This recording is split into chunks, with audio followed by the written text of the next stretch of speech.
امریکہ، اسرائیل اور ایران میں جنگ بندی کے لیے پاکستان متحرک۔ امریکی صدر ٹرمپ اور فیلڈ مارشل عاصم منیر کا رابطہ، وائٹ ہاؤس کے رابطے کی تصدیق۔ کہا صدر ٹرمپ کو خلیج ممالک کے متعلق رہنماؤں کے ٹیلی فون کالز موصول ہوئیں۔ امریکی ایلچی وٹکوف اور جیرڈ کشنر کے ممکنہ دورہ اسلام آباد پر سوال۔ ترجمان وائٹ ہاؤس نے کہا یہ حساس سفارتی بات چیت ہے، امریکہ میڈیا کے ذریعے اس معاملے پر مذاکرات نہیں کرے گا۔ بدلتے حالات میں میٹنگز کے بارے میں قیاس آرائی کو حتمی نہیں سمجھا جانا چاہیے۔ پاکستان امریکہ ایران مذاکرات کی میزبانی کے لیے تیار ہے۔ ترجمان طاہر اندرابی کہتے ہیں کہ فریقین چاہیں تو اسلام آباد میں مذاکرات میزبانی کے لیے تیار ہے۔ پاکستان خطے میں امن و استحکام کے فروغ کے لیے مسلسل بات چیت اور سفارتکاری کی حمایت کرتا رہا ہے۔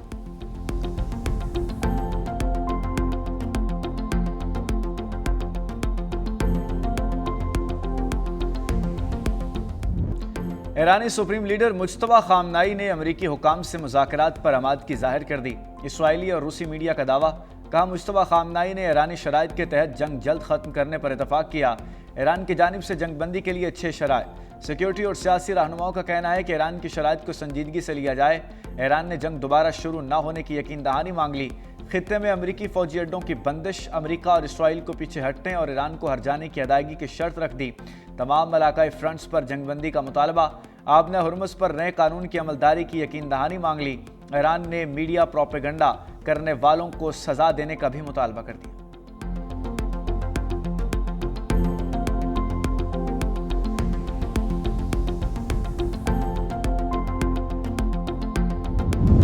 وزیراعظم شہباز شریف کی زیر صدارت علاقائی کشیدگی پر اہم بیٹھک۔ مشرق وسطیٰ کی کشیدہ صورتحال اور توانائی بحران پر تبادلہ خیال۔ ذرائع کے مطابق جنگ ختم کرانے کے لیے پاکستان کی سفارتی کاوشوں پر غور۔ نائب وزیر اعظم اسحاق ڈار کی پاکستان کی سفارتی کاوشوں پر بریفنگ۔ وزیر اعظم کی مذاکرات کی ممکنہ میزبانی کے لیے ضروری اقدامات کی ہدایات۔ سیاسی اور عسکری قیادت کی بھی شرکت۔ وزیر اعظم شہباز شریف کی صدر آصف علی زرداری سے بھی ملاقات متوقع، اجلاس سے متعلق بریفنگ دیں گے۔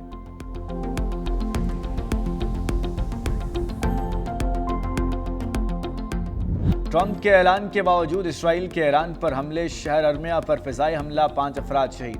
ایرانی میڈیا کے مطابق بمباری سے رہائشی عمارتیں بری طرح متاثر ہوئیں، متعدد افراد زخمی ہوئے۔ دارالحکومت تہران سمیت متعدد شہروں پر حملے۔ خرم آباد میں بمباری کے بعد بجلی کا نظام معطل۔ ایران کے صوبہ قم میں ٹربائن انجن بنانے والی کمپنی پر میزائل حملہ۔ سینٹ کام کے مطابق یہ تنصیب پاسداران انقلاب کے لیے حملہ آور ڈرونز اور طیاروں کے پرزے تیار کرتی تھی۔ صہیونی فورسز کے لبنان پر بھی حملے۔ جنوبی قصبے حنین پر بمباری، متعدد افراد جاں بحق اور زخمی۔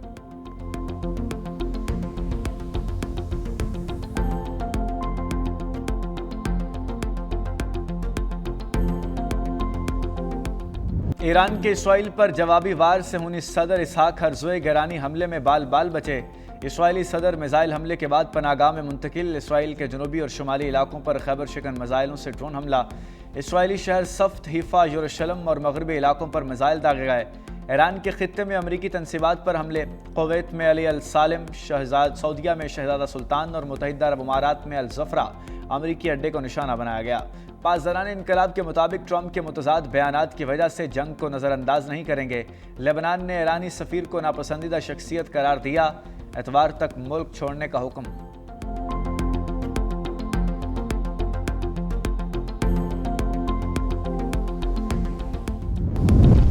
یورپی یونین کا مشرق وسطیٰ میں کشیدگی کے فوری خاتمے کا مطالبہ۔ یورپی یونین کے سربراہ کایا کالاسس کا اسرائیلی وزیر اعظم اینتھونی البانیز کے ہمراہ نیوز کانفرنس۔ کہا موجودہ صورتحال توانائی کی سپلائی کے لیے انتہائی تشویشناک ہے۔ گیس اور تیل کی قیمتوں میں اضافہ دنیا بھر کی معیشت کو متاثر کر رہا ہے۔ خطے میں امن کے لیے فوری طور پر مذاکرات کے ذریعے حل تلاش کیا جائے۔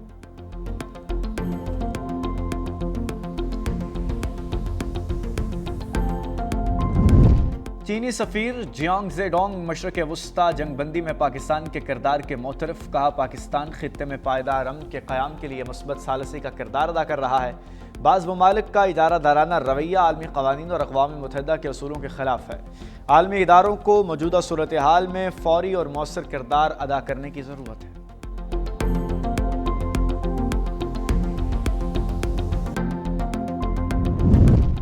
محمد باقر ذوالقدر ایرانی سپریم نیشنل سیکیورٹی کونسل کے نئے سیکرٹری مقرر۔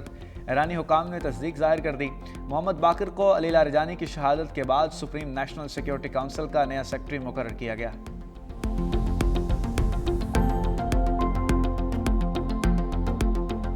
خلیجی ممالک کے جنگ کے اثرات پنجاب میں تعلیمی نظام بری طرح متاثر، ملک میں توانائی بحران پر پنجاب حکومت نے اہم فیصلوں کی تیاری کر لی۔ ذرائع کے مطابق 15 اپریل تک تعلیمی اداروں میں چھٹیاں اور سکولز میں ہائبرڈ نظام تعلیم زیر غور ہے۔ محکمہ توانائی نے وفاق کے طرز پر فیول راشننگ کی تجویز دی ہے۔ پیٹرول اور ڈیزل کی منصفانہ تقسیم کے لیے کوپن یا ڈیجیٹل سسٹم متعارف کروایا جائے گا۔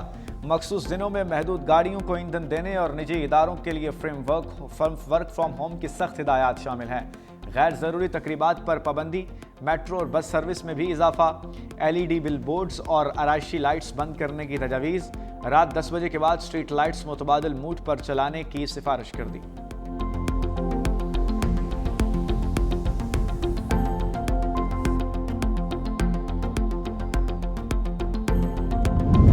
پنجاب میں تعلیمی اداروں کی بندش ناقابل قبول ہے، حکومت تجویز مسترد کرے۔ والدین اور پرائیویٹ سکولز ایسوسی ایشن نے تجویز کی مخالفت کر دی۔ والدین کا کہنا ہے کہ سکولوں کی بندش تعلیمی دشمنی کے مترادف ہے، ایسے مشورے دینے والے حکومت اور عوام کے خیر خواہ نہیں۔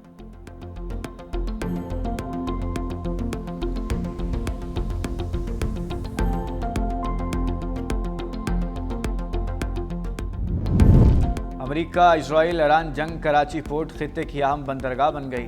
پاکستان خلیجی ممالک کی سپلائی چین کے استحکام کا مرکز 1 سے 24 مارچ تک کراچی پورٹ پر 8,313 ٹرانسشپمنٹ کنٹینرز ہینڈل کیے گئے۔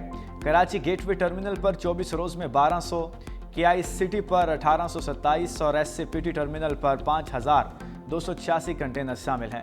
مارین کے مطابق ٹرانسشپمنٹ پر اضافہ پاکستان کی بندرگاہوں کی کیپیسٹی کے مطابق معاشی نمو اور سرمایہ کاری میں اضافے کا باعث بنے گا۔ پورٹ کا کردار خطے میں پاکستان کی اہمیت اور تجارتی مرکزیت کو مضبوط کرے گا۔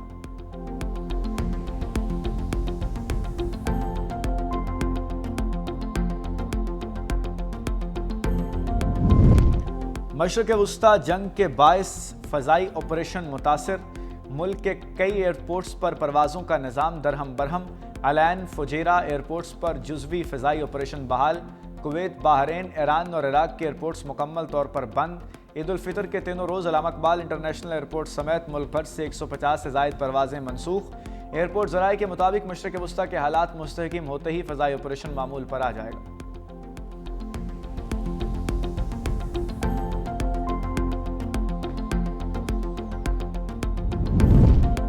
IMF کا ایک بار پھر ڈو مور کا مطالبہ۔ IMF نے سکھر الیکٹرک اور حیدرآباد الیکٹرک کی نجکاری کا مطالبہ کیا۔ وفاقی حکومت متحرک مالیاتی مشیروں کو اہداف مکمل کرنے کی ہدایت دی۔ مالیاتی مشیران سیپکو ہیسکو کی inspection, sectoral due diligence, market جائز اور عالمی تجربات سے فائدہ اٹھانے پر رپورٹ تیار کریں گے۔ کئی مراحل طے کر لیے گئے۔ سیپکو کے ترسیلی نقصانات تقریباً 35%، 2024 کے اختتام تک سیپکو کے نقصانات 30 ارب روپے اور ہیسکو کے 488 ارب روپے تک پہنچ گئے۔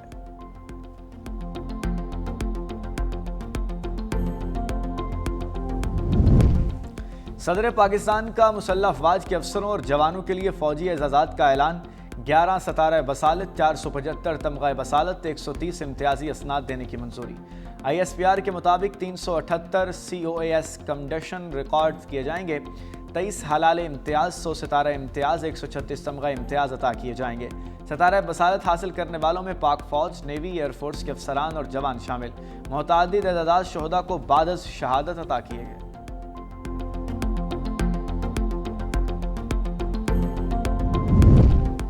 بانی PTI سے اہل خانہ کی ملاقات نہ ہو سکی۔ علیمہ خان اور نورین خان کو گورکھپور ناکے پر روک لیا گیا۔ سلمان اکرم راجہ اور دیگر رہنما بھی ہمراہ۔ پولیس نے وکلاء کارکنان کو اڈیالہ جیل کی طرف جانے کی اجازت نہ دی۔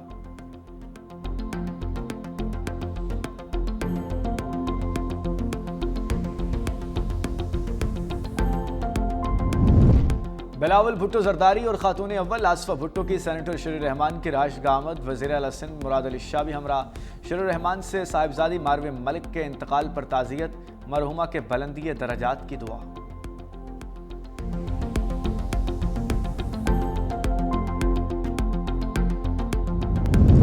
وزیر اعلیٰ سندھ سید مراد علی شاہ کا نیو سیکریٹریٹ اور تغلق ہاؤس کا اچانک دورہ۔ کمانڈ اینڈ کنٹرول سینٹر کی زیر تعمیر عمارت اور نئے کمیٹی روم کا معائنہ۔ دفاتر کو جدید بنانے کے احکامات۔ وزیر اعلیٰ سندھ نے ایکسائز محکمہ تعلیم، داخلہ، مائنز اینڈ منرلز، P&D سمیت مختلف محکموں کے دفاتر کا جائزہ لیا۔ وزیر اعلیٰ سندھ کی غیر حاضر افسروں سے وضاحت طلب کرنے کی ہدایت۔ سید مراد علی شاہ نے کہا کہ ملازمین فرائض خوش اسلوبی سے انجام دیں اور دفاتر کو مؤثر انداز میں چلایا جائے۔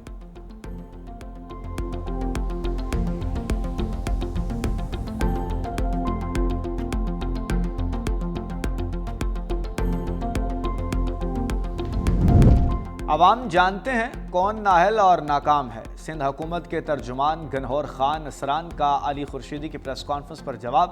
کہا خیرات کے مینڈیٹ پر سیاست کرنے والوں کو عوام جانتے ہیں۔ ایم کیو ایم اور شور مچانے والی جماعت قرار دیا گیا۔ کہا سندھ حکومت صوبے بھر میں ترقیاتی کاموں کو آگے بڑھا رہی ہے جو ایم کیو ایم کو ہضم نہیں ہو رہا۔ سیلاب متاثرین کے لیے 21 لاکھ مضبوط اور پکے گھر تعمیر کیے گئے۔ کراچی میں اربوں روپے کے میگا پروجیکٹس جاری ہیں۔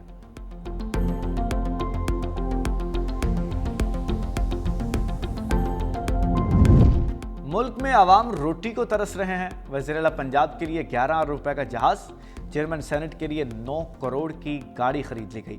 امیر جماعت اسلامی حافظ نعیم الرحمان کی لاہور میں پریس کانفرنس۔ کہا حکومت کسی دباؤ کے بغیر پاک ایران گیس پائپ لائن منصوبہ مکمل کر کے عوام کو ریلیف دے۔ Peoples Party, Noon League, P T I اور پی ڈی ایم سمیت سب نے آئی پی پیز کے ساتھ عوام دشمن معاہدے کیے۔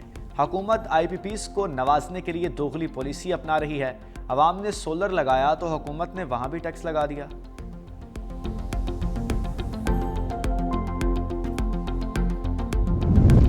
عوام کو صاف پانی کی فراہمی اولین ترجیح ہے۔ وزیر بلدیات سندھ ناصر حسین شاہ کی میڈیا سے گفتگو۔ روڑی میں جدید واٹر فلٹریشن پلانٹ کا دورہ، منصوبے کی کارکردگی، پانی کی فراہمی، سہولیات پر بریفنگ لی۔ کہا 66 کروڑ روپے لاگت سے مکمل منصوبہ کا دوسرا مرحلہ جلد شروع ہوگا۔ بلاول بھٹو کے ویژن کے تحت سندھ بھر میں ترقیاتی کام جاری ہیں۔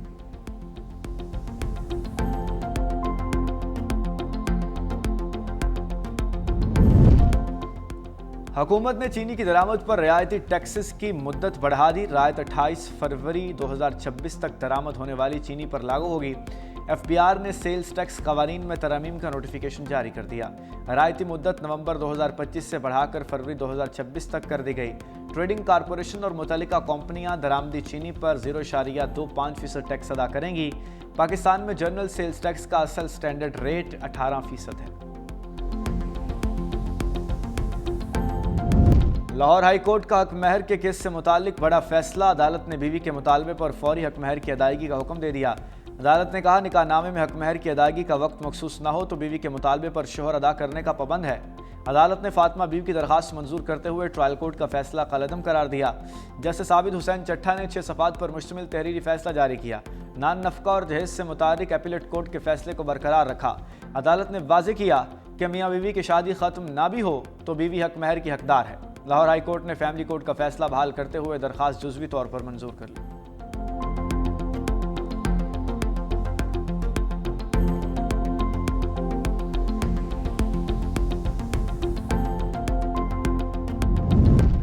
پی ایس ایل کا میلہ سجنے میں صرف 2 روز باقی۔ ٹیموں کی تیاریاں زور و شور سے جاری۔ غیر ملکی کھلاڑیوں اور کوچنگ سٹاف کی آمد شروع۔ آسٹریلیا کے اسٹیو سمتھ نے لاہور میں ملتان سلطانز کو جوائن کر لیا۔ اسلام آباد یونائیٹڈ کے اسکواڈ کا حصہ نیوزی لینڈ کے مارک چیپمن اور ڈیون کوون نے لاہور پہنچ گئے۔ جنوبی افریقن کوچ جسٹن کیمپ نے بھی راولپنڈی کو جوائن کر لیا۔